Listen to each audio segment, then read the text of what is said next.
Besimi orthodoks, vëllimi i katërt, spiritualiteti.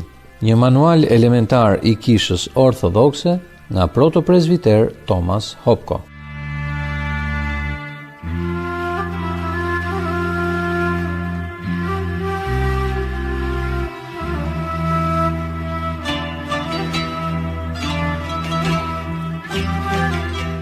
Seksualiteti, martesa dhe familja.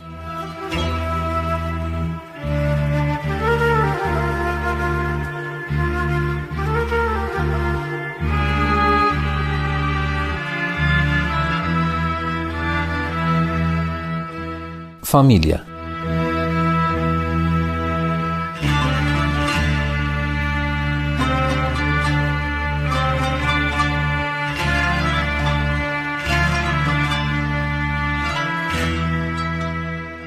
Dashuria e vërtet në martesë nënkupton lindjen e fëmijëve. Ata që dashurohen me të vërtetë në martesë do të kenë natyrshëm fëmijë si fruti i dashurisë së tyre dhe si lidhja më e madhe e bashkimit të tyre. Ata që i përçmojnë fëmijët dhe nuk pranojnë t'u japin atyre kujdes dhe përkushtim nuk dashurojnë me të vërtetë. Padyshim që ka edhe nga ata martesat e të cilëve do të jenë pa fëmijë për shkak të ndonjë tragjedie të natyrës së sjellë nga mëkati i botës.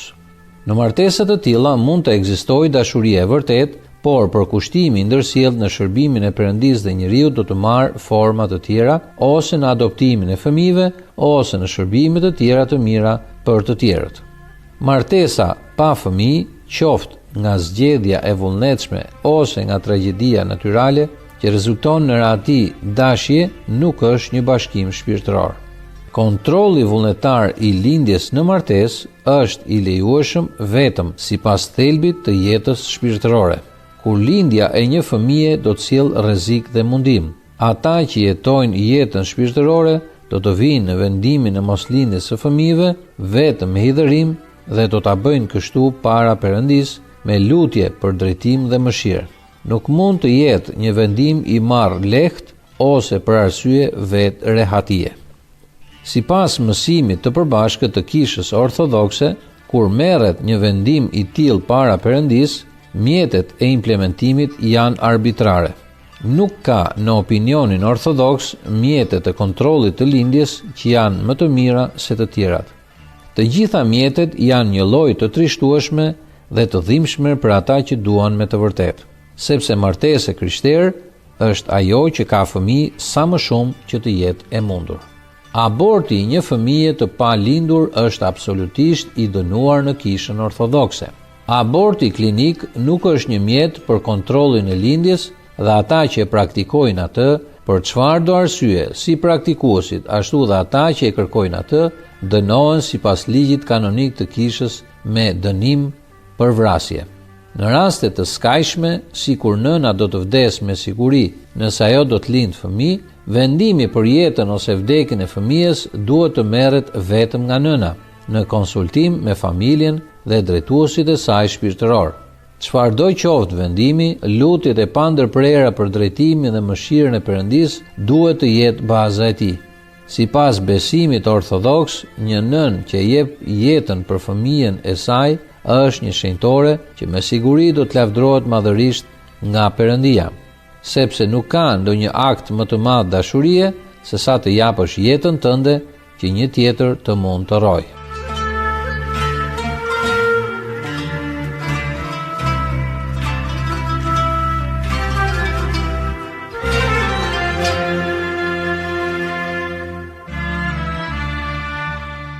Brenda jetës së familjes, babai duhet të jetë drejtuesi dhe kreu. Ai duhet ta dojë gruan e tij dhe fëmijët si Krishti e do kishën, dhe Krishti vdiq për kishën. Ai nuk duhet të jetë kurrë i ashpër. Gruaja duhet të jetë krejtësisht e përkushtuar ndaj burrit të saj dhe duhet të kërkojë, të nxjisë dhe të aftësojë udhëheqjen e tij. Gruaja duhet të jetë krejtësisht e përkushtuar ndaj burrit të saj dhe duhet të kërkojë, të nxjisë dhe të aftësojë udhëheqjen e tij. Kjo është rruga normale e jetës familjare përshkruar në shkrimet, se kreu i çdo njeriu është Krishti, dhe kreu i gruas është burri, dhe kreu i Krishtit është Perëndia. Kur burri ose gruaja është një jo besimtar, dhe kështu është vetëm kur një antar i familjes bëhet i krishterë mbas martesës, ose kur njëri nga çifti martuar e humbet besimin e tij ose të saj, sepse normalisht një krishter nuk duhet të martohet me një jo besimtar. Çifti, sipas Shën Pavlit, nuk duhet të ndahet apo të divorcohet, por duhet të vazhdojë të jetojë së bashku. Besimtari duhet të tregojë shembullin më të mirë të jetës shpirtërore të dashurisë ndaj jo besimtarit në çdo fjalë apo vepër. Krejtësisht pa shtrëngim ose detyrim në lidhje me besimin dhe sigurisht pa akuzim apo dënim. Sepse burri jo besimtar është shenjtëruar me anë të gruas dhe gruaja jo besimtare është shenjtëruar me anë të burrit, sepse përndryshe fëmijët do të ishin të papastër, kurse kështu janë të shenjtë. Nëse jo besimtari ndahet, le të ndahet. Në këto rast vëllai ose motra nuk janë më të lidhur, por Perëndia na ka thirrur në paqe. Sepse çfarë di ti o grua nëse ke për ta shpëtuar burrin, ose ç'di ti o burr nëse ke për ta shpëtuar gruan. Këtu apostulli për hir të paqes e lejon ndarjen, por nuk e nxit atë. Megjithatë, në rrethana të skajshme të tilla, si kur ka rrezik shpirtëror ose fizik, vetë kisha e këshillon ndarjen si një të keqe më të vogël. Por në raste të tilla, kisha e këshillon gjithashtu të krishterin e ndar nëse është e mundur të mos martohet përsëri.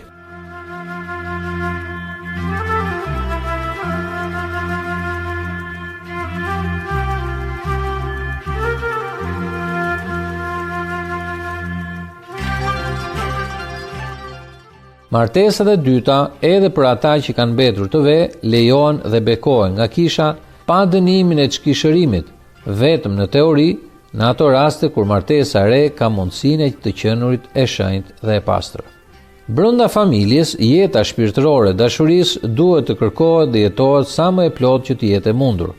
Kjo do të thotë se çdo antar i familjes duhet të jetojë për të mirën e tjetrit në çdo rrethan, duke mbajtur barrët e njëri tjetrit dhe në këtë mënyrë duke përmbushur ligjin e Krishtit. Atje duhet të jetë prania e vazhdueshme e mëshirës dhe e faljes dhe mbështjellja e ndërsjellët. Atje duhet të jetë çdo shprehje dashurisë së vërtet, ashtu si gjendet në përgjithësi tek ata që janë të shenjtë. Dashuria është e durueshme, plot mirësi. Dashuria nuk ka smir, nuk vën në dukje, nuk krekoset, nuk sillet në mënyrë të pahishme, nuk kërkon të sajat, nuk pezmatohet, nuk dyshon për keq, nuk gëzohet për padrejtësinë, por gëzohet me të vërtetën, i duron të gjitha, i beson të gjitha, i shpreson të gjitha, i mban të gjitha. Një dashuri e tillë është baza e një jete familjare të qëndrueshme, e jetuar dhe e shprehur plot gëzime nga zëllim, pa hezitim ose shtrëngim, sepse martesa nuk është një ngecje e shenjtë, siç është shprehur një shkrimtar cinik, por siç thotë Shënia Gojarti, një kishë e vogël në shtëpinë ku hiri dhe liria e Perëndisë është me bollok për jetën dhe shpëtimin e njerëzit. Fëmijë, binduni prindërve tuaj në Zotin, sepse kjo është e drejtë. Ndero atin tënd dhe nënën tënde, që ti të jesh mirë dhe të jetosh gjatë mbi dhe. Ka një kategori njerëzish që mallkojnë atin e tyre dhe nuk bekojnë nënën e tyre. Ati që mallkon të atin dhe të ëmën, llamba do t'i shuhet në terrin më të madh. Kushdo që mallkon të atin ose të ëmën do të dënohet me vdekje, sepse ka mallkuar të atin o të ëmën, gjaku i tij do të bjerë mbi të. Ju binduni prindërve në çdo gjë, sepse kjo është e pranueshme për Zotin.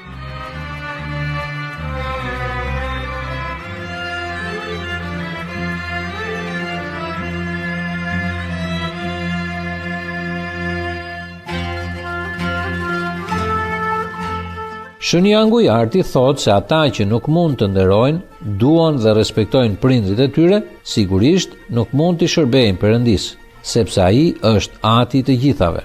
Ai nga i cili merr emër çdo familje në qiell dhe mbi tokë. Babai i vërtet e do dhe e disiplinon fëmijën e tij, ashtu si Perëndia e do dhe e disiplinon popullin e tij. Kush e kursen shufrën urren birin e tij, por ai që e do e ndreq me kohë. Mësoj fëmijës rrugën që duhet të ndjek dhe ai nuk do të largohet prej saj edhe kur të plaket. Marrëzia lidhet me zemrën e fëmijës, por shufra e ndrejqjes do ta largojë prej saj. Mosja kurse ndrejqen fëmijës, edhe sikur ta rrash me thupër, ai nuk do të vdesë. Dashuria e babait për fëmijët shprehet në dashjen e disiplinës pa hipokrizi. Mësuesi më i mirë është shembulli i tij. Dhe ju etër mos provokoni për zemërim fëmijët tuaj, por i edukoni në disiplinë dhe në këshill të Zotit. Ju etër mos provokoni për zemërim bijtë tuaj që të mos i lëshojë zemra. Ashtu si barinjtë e kishës, etrit e familjeve duhet të jenë të përmbajtur, i arsyeshëm, i matur, mikpritës, i aftë të mësoj, të mos jepet pas verës, të mos jetë i dhunshëm, por i butë, jo grindavec dhe të mos lakmoj paran. Ai duhet të jetë një shembull për fëmijët e tij në fjalë, në sjellje, në dashuri, në besim, në lirësi. Ashtu si ati në parabolën e Krishtit, ati njerëzor duhet të jetë gjithmonë i gatshëm për të pritur në shtëpi me gëzim fëmijët e tij plankprishës. Gratë dhe nënat e familjeve duhet të jenë krejtësisht të përkushtuara ndaj burrave dhe fëmijëve të tyre. Ato duhet të jenë personifikimi i të gjitha fruteve të shpirtit të shenjtë, si ato që japin jetë, si fizikisht ashtu dhe shpirtërisht. Kush do të gjejë një grua të fortë dhe të virtytshme? Vlera e saj është shumë më e madhe nga ajo e margaritarëve. Zemra e burrit të saj ka besim tek ajo. Ajo i bën të mira dhe jo të keqe tër ditët e jetës së saj. Forca dhe nderi janë rrobat e saj dhe qesh për ditët që do të vinë. Hap gojën e saj me dituri dhe mbi gjuhën e saj është ligji i mirësisë. Ajo mbikëqyr si shkon në shtëpia e vet dhe nuk ha bukën e përtacisë. Bijtë e saj ngrihen dhe e shpallin fatlume, dhe burri i saj e lëvdon duke thënë: shumë bija kanë bërë gjëra të mëdha, por ti i kalon të gjitha këto. Hiri është i rrem dhe bukuria është e kot, por gruaja që ka frikë nga Zoti është ajo që do të lavdërohet. Ky mësim i urtësisë është i vërtet gjithashtu në shkrimet e apostujve të Krishtit. Në mënyrë të njëjtë dua që edhe gratë të vishin hishëm, me cip dhe modesti dhe jo me gërsheta e me arë, a me margaritar, a me rroba të shtrenjta, a me vepra të mira si u ka e grave që përkushtohen perëndishmërisë. Gjithashtu dhe ju gra, nënshtrojeni burrave tuaj, që edhe nëse disa nuk i bindën fjalës të fitohen pa fjalë, nga sjellja e grave të tyre, kur të shohin sjelljen tuaj të lirë dhe me frikë. Stolia juaj të mos jetë e jashtme, gërshetimi i flokëve, stolisja me arë ose veshja me rroba të bukura. Por njeriu i fshehur i zemrës, me pastërtinë që nuk prishet të një shpirti të butë dhe të qetë, që ka vlerë të madhe para Perëndisë. Sepse kështu stoliseshin dikur gratë e shenjta që shpresonin në Perëndin, duke u nënshtruar burrave të tyre, ashtu si Sara, që i binde Abrahamit duke e quajtur Zot. Bija të saj ju të jeni, nëse bëni mirë dhe nuk trembeni nga ndonjë frikë. Kështu, në kishën e vogël të familjes, me çdo antar që jeton sipas vullnetit të Perëndisë, mbretëria e Perëndisë është tashmë e pranishme dhe aktive, duke pritur të përmbushet përsosmërisht në mbretërinë e qiellit, që nuk do të jetë kurrë mbarim, ku të gjithë janë fëmijët e Perëndisë, nusja e birit të tij.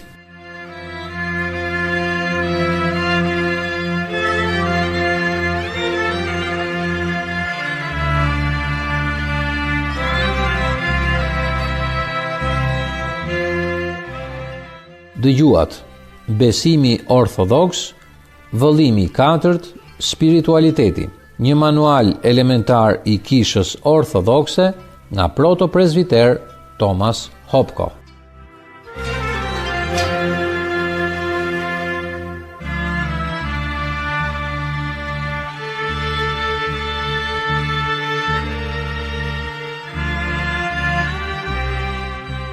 Familja.